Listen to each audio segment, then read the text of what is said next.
ça nous fait toujours plaisir à chaque fois qu'il y a un nouveau roman. Donc là, on en est au 18e roman. 18e roman, en Pas effet. 19e comme on écrit partout. Même les pierres ont une histoire. Donc on est toujours en Ariège. Oui. Après Mirepoix, Lavelanet, Le Couserans, qu'il y a eu entre l'Aude et l'Ariège avec Montbel et Chalabre. Là aujourd'hui on est dans le Terrefort, donc à quelques kilomètres de Pamiers. Alors, le Terrefort à Pamiers, en effet, c'est une région qui est située entre la vallée de la Lèze et la vallée de l'Ariège, au nord de Pamiers, la région d'Escos, Saint-Martin-d'Oyde. C'est une région que je n'avais pas encore explorée et qui est un peu oubliée, on n'y pense pas beaucoup, parce que, en fin de compte, en Ariège, on navigue à travers les grandes vallées, donc la vallée de la Lèze ou la vallée de l'Ariège. Mais entre les deux, c'est un pays un peu qu'on ne pense pas souvent. D'accord. Donc là, on suit une famille de, comme tu aimes bien d'habitude, les familles de Hobereaux. Oui, des hobereaux, des petits nobles, des notables, ruraux, qui sont accrochés à leur terre, à leur métairie, et qui vivent comme on vivait, en fin de compte, au XIXe siècle. Alors l'histoire, c'est l'épopée d'une famille, on va dire, hein, entre le tout début du XXe siècle. Oui, 1904, 1960 à peu près. Voilà. Toute une famille à travers 3 générations. Et le changement sociologique et économique et politique également qui sont les leurs, qu'ils affrontent, qu'ils connaissent et qui les transforment également, qui les changent. Alors l'histoire, c'est l'histoire d'une famille qui s'appelle les Saint-Geniès, qui habite un petit manoir donc, et qui sont accrochés à leur terre. Et ça commence par un mariage à Limoux, dans l'Aude, avec des détails que je connais bien, puisque c'est le pays de ma grand-mère. Hein.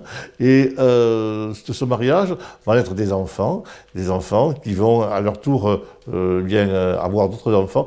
Et la 3e génération sera celle qui arrive en 1960, en fin de compte. Donc on a 3 générations de Hobereaux, et ils sont soumis aux vicissitudes de l'histoire, notamment la 3e génération, avec toute la montée dans l'entre-deux-guerres, du fascisme bien sûr, de la Seconde Guerre mondiale et les bouleversements que ça entraîne.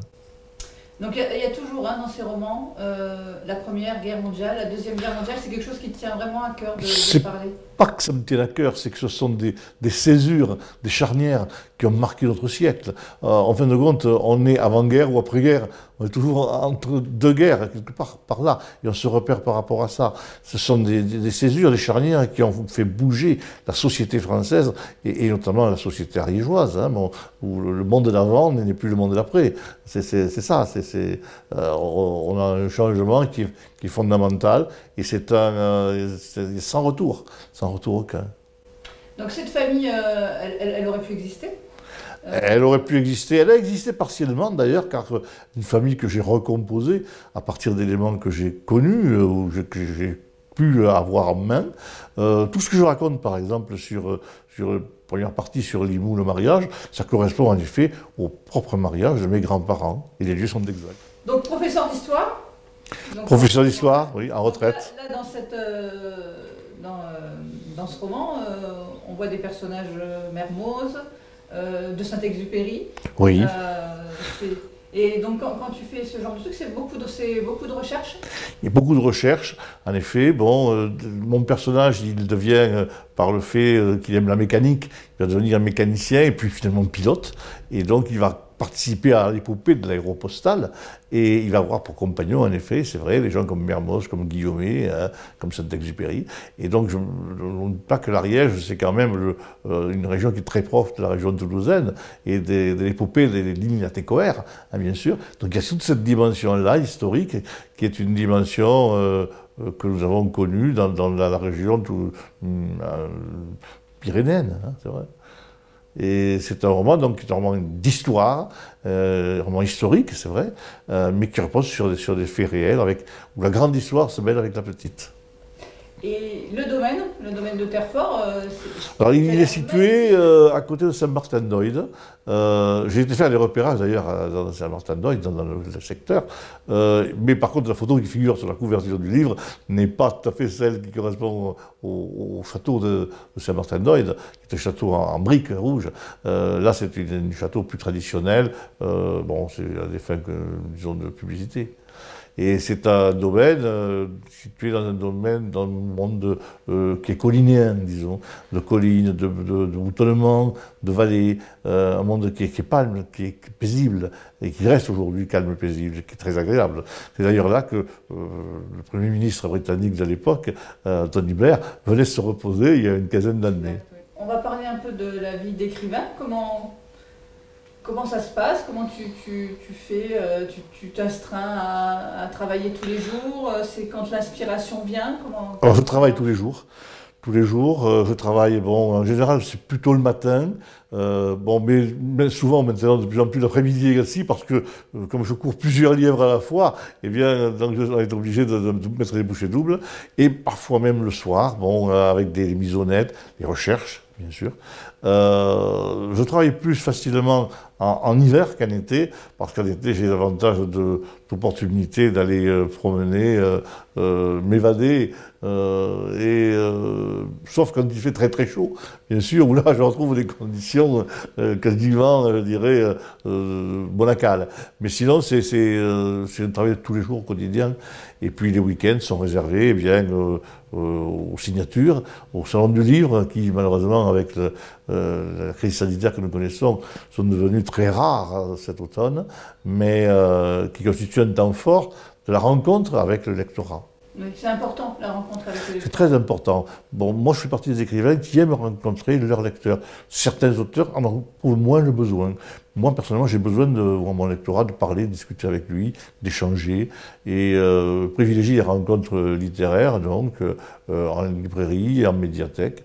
Et alors, c'est un peu chronophage des fois, c'est vrai, parce que ça absorbe beaucoup de temps. Et puis, c'est fatigant, surtout quand on se déplace sur un gros salon pendant 3-4 jours. On rentre, bon, le rythme littéraire d'écriture a été coupé, et il faut reprendre le train-train quotidien, la plume, l'ordinateur, pour se remettre en ambiance. Donc là, tu as dit que tu courais plusieurs lièvres à la fois, donc c'est le moment de parler de ton actualité. Donc là, le livre est sorti, il est en plein lancement, lui. Il est en plein lancement, donc il faut penser à l'avenir.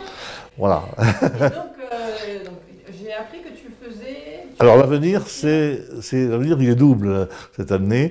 L'avenir, d'abord, c'est un nouveau roman qui sortira chez Calman Lévy en 2021, je pense fin août, début septembre, bon, qui se passera dans le Vic de Sceaux. Et beaucoup plus contemporain, puisque le roman commence en 2009 et renvoie aux années 70. Donc il est beaucoup plus contemporain dans la période historique. Ça, c'est le gros morceau, disons. Et puis à côté de ça, j'ai eu l'opportunité de démarrer une série de petites biographies, de courtes biographies. C'est à cause du Covid, disons-le. Et j'ai été contacté par un écrivain, par un éditeur qui s'appelle Le Papillon Rouge, qui m'a demandé de sortir un recueil de ses biographies. Et donc nous avons conclu l'affaire. Et vous aurez donc en septembre, je pense peut-être deuxième semestre, disons 2021, un livre qui s'appellera César Liégeois qui ont fait l'histoire. Et qui sera 50 biographies avec des gens célèbres, tous décédés, bien sûr, c'est la règle qui est imposée. Des gens comme par exemple Delcassé, comme par exemple Aristide Bergès, le père de la houille blanche, des gens comme Maguila Giraudière, comme Serge Trigano, le fondateur du Club Méditerranée, ou encore comme Maréchal Clausel, par exemple, de Mirepoix, et bien d'autres. Donc là, un gros travail de recherche, j'imagine. Il y a un gros travail de recherche dessus. Ce qu'il y a, c'est que comme ce sont des courtes biographies qui font environ 6-8 000 signes, je peux arriver à en faire une en 2 jours à peu près. Donc ça demande un suivi qui est moins important.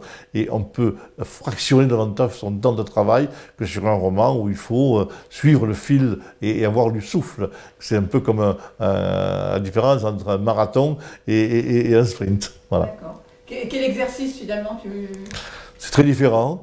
Bon, disons que les biographies, je suis beaucoup plus moi, dans mon travail d'historien, ma formation d'historien, mais je retrouve une histoire plus classique, avec néanmoins une présentation qui est grand public.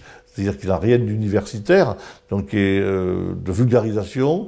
Il s'agit d'avoir une écriture quand même qui accroche le lecteur et qui ne le rase pas, qui ne le barbe pas. Donc c'est pas du pointillisme, mais on essaie de rendre la vie de ces gens vivant. Donc une autre actualité, c'est des sorties poche. Alors, sortie poche, en effet, je vais avoir cette année 2 livres en poche. D'abord, le 8 octobre, la sortie en poche d'un roman qui s'appelle Une nuit en juin. C'est un roman qui est apparu aux éditions Albin Michel il y a une dizaine d'années et qui n'avait jamais été édité en poche. Et là, les éditions de Boré l'ont repris en livre de poche, donc il va sortir le 8 octobre en diffusion nationale. Et puis ensuite, en février 2020, la sortie de notre livre de poche qui s'appellera La fille de la fabrique, qui est un roman qui est apparu chez Calman Lévy il y a 7 ou 8 ans, et qui est arrivé maintenant à sa maturité, et qui va connaître donc une nouvelle vie par le format de poche. Car en effet, le format de poche permet de toucher un public différent et de gagner, entre guillemets, du lectorat. C'est un levier d'action qui élargit le socle. Et c'est vrai que depuis longtemps, je n'avais plus de livre de poche. Et là, ça va faire beaucoup de bien d'avoir le livre de poche. Ça va relancer un peu ce public-là. Bien, on espère que 2021, ça ira mieux. De toute façon, nous, on t'accueillera encore bien volontiers pour les prochains livres. C'est avec plaisir que je viendrai. Et puis, pour les lecteurs, ils peuvent te retrouver. On mettra sur notre site internet, sur notre site, toutes tes dates de signature. Merci beaucoup. Merci à toi, Jean-Frédéric.